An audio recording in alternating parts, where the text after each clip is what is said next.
Iranian Revolution of 1978 to 79 marked a pivotal shift from a pro-Western monarchy to a radical Islamic republic, altering Iran's trajectory and impacting global politics.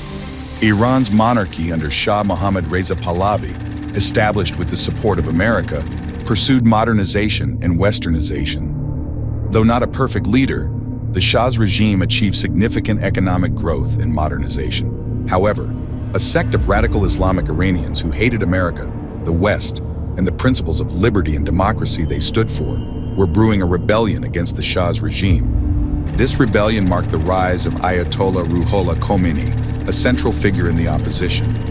Ayatollah Khomeini was a Shia cleric who became politically prominent in 1963. Khomeini criticized the Shah's Western reforms, which included measures like land reforms that affected the wealth of some clerics and granted women the right to vote.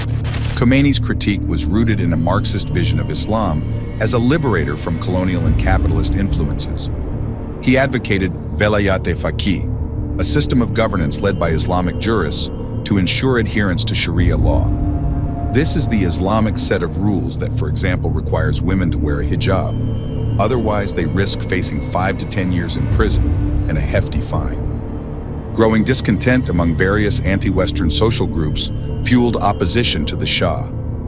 This opposition was driven mainly by the Marxist and radical Islamist ideology of Khomeini. Despite advancing women's rights and educational reforms, radical Islamists were not happy with the Shah's cozy relationship with the West.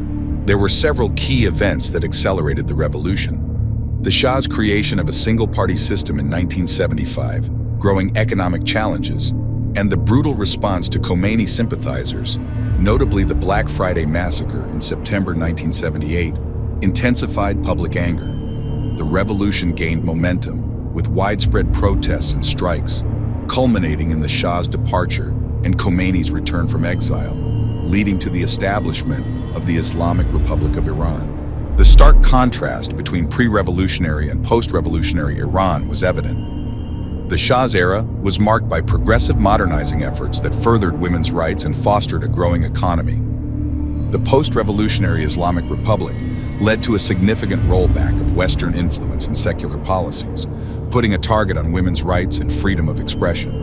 The Iranian Revolution was not just a political upheaval, but a profound shift in the ideological and cultural landscape of Iran, with far-reaching implications for its relationship with the West and its regional aspirations.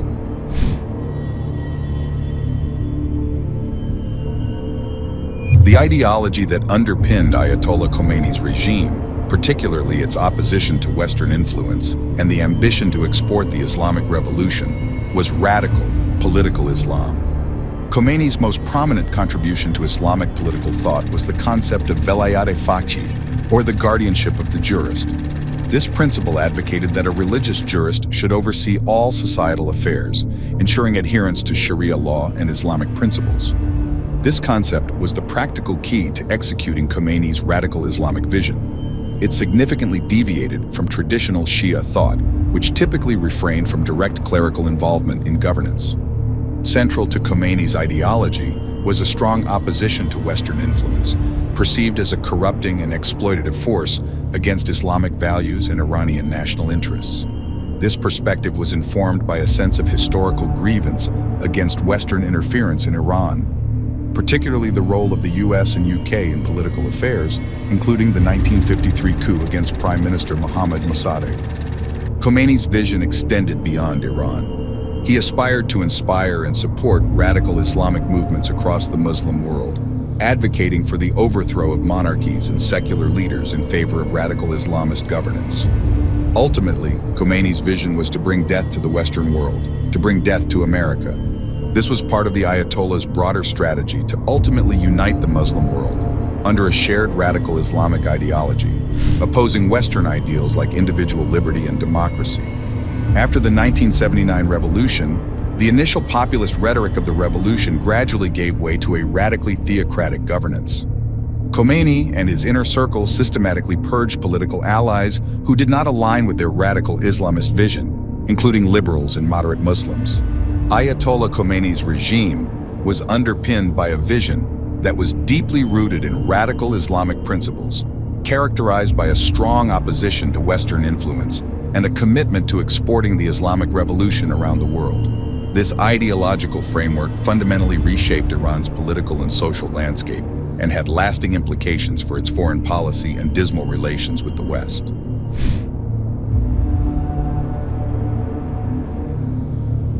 Iran's strategic location and regional ambitions have been crucial in shaping its foreign policy and expanding radical Islam's influence in the Middle East. This segment explores how Iran's geopolitical position has been central to its quest for regional hegemony, particularly its control over strategic waterways and influence over neighboring countries.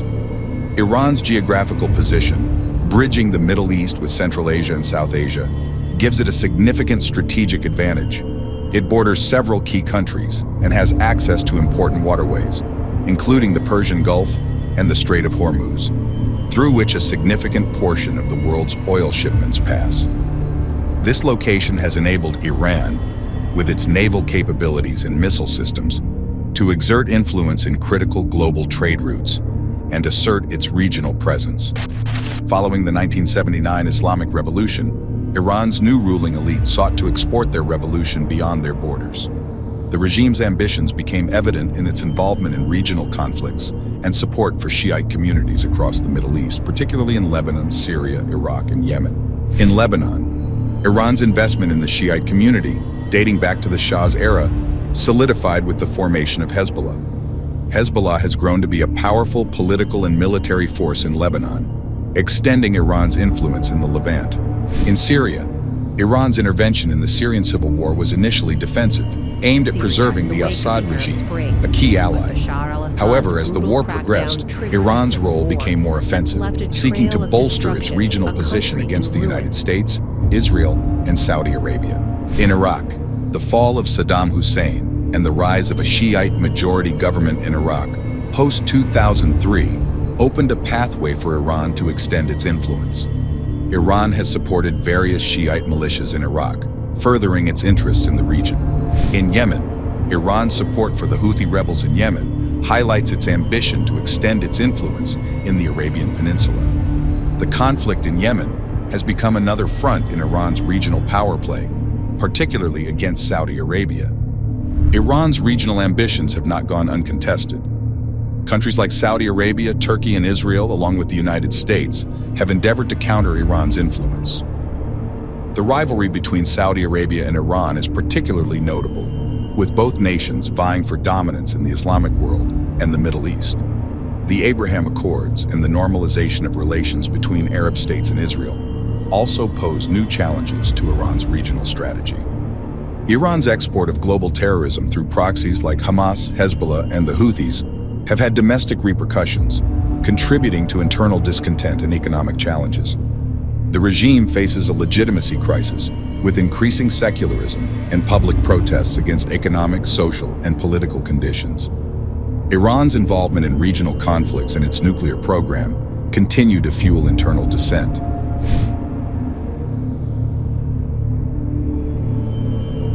Iran's post-revolutionary regime, under Ayatollah Khomeini, has actively sought to export its radical Islamic ideals beyond its borders, viewing this as a fundamental tenet of its foreign policy. This ambition is rooted in Khomeini's vision of a united Islamic front against perceived Western imperialism and secular Arab regimes. Key to this strategy is Iran's backing of proxy organizations in strategically important regions. For instance, in Lebanon, Iran has been a principal supporter of Hezbollah, a Shia Islamist political party and militant group.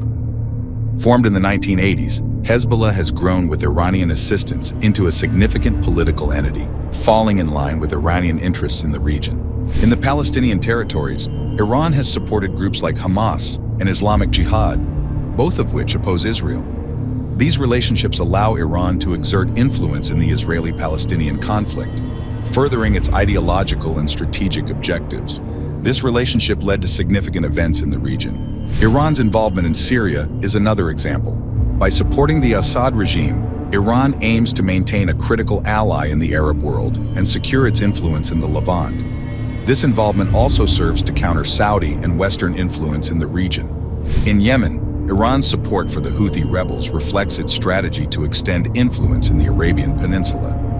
This proxy conflict is part of a broader regional power struggle with Saudi Arabia, which sees the Houthis as a challenge to its interests. These activities demonstrate Iran's commitment to spreading its revolutionary ideology and establishing a sphere of influence in the Middle East. This strategy not only serves Iran's regional ambitions, but also positions it as a central player in many of the Middle East's most complex and enduring conflicts.